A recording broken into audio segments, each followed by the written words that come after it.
Blessed and happy Tuesday to all of you, my dear friends, my dear brothers and sisters, my dear good people of God, faithful followers of the Daily Gospel Reflection with Father Jack. My dear kababayans, today is September 17, 2024, Tuesday within the 24th week in Ordinary Time, Year B. Our Gospel for today is from the beautiful and the wonderful account of the Gospel of Luke, chapter 7, verses 11 to 17.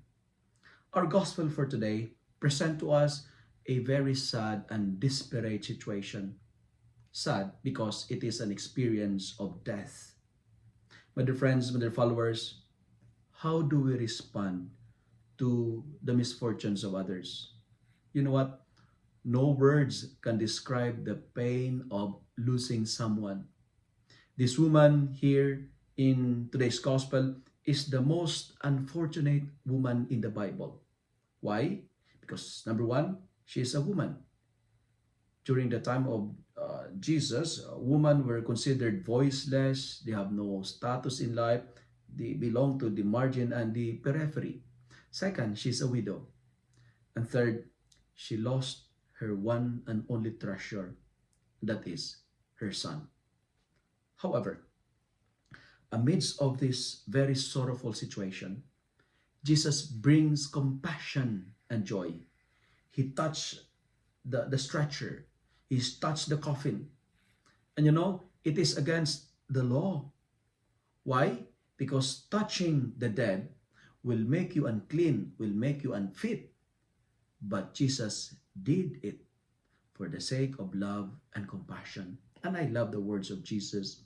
And he said, "Young man, arise."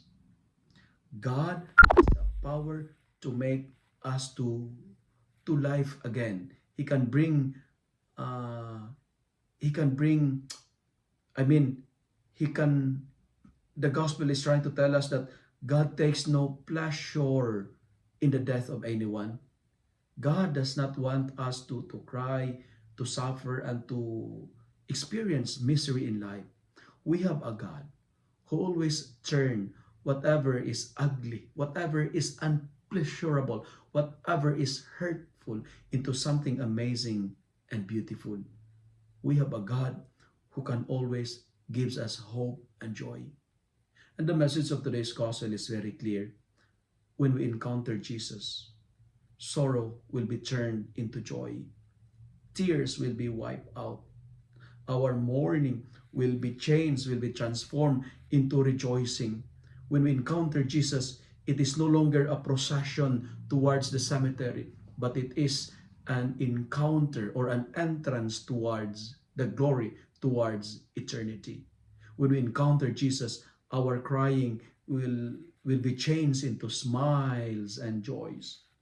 You know, in our situation nowadays, in our world nowadays, there is so much pain, there's so much suffering, miseries around us. Lots of people were desperate, mourning, sad, depressed, crying, and they lost their hope. Today, like Jesus, let us bring compassion by reaching out to them and make it an experience of Nain. Nain means a beautiful place.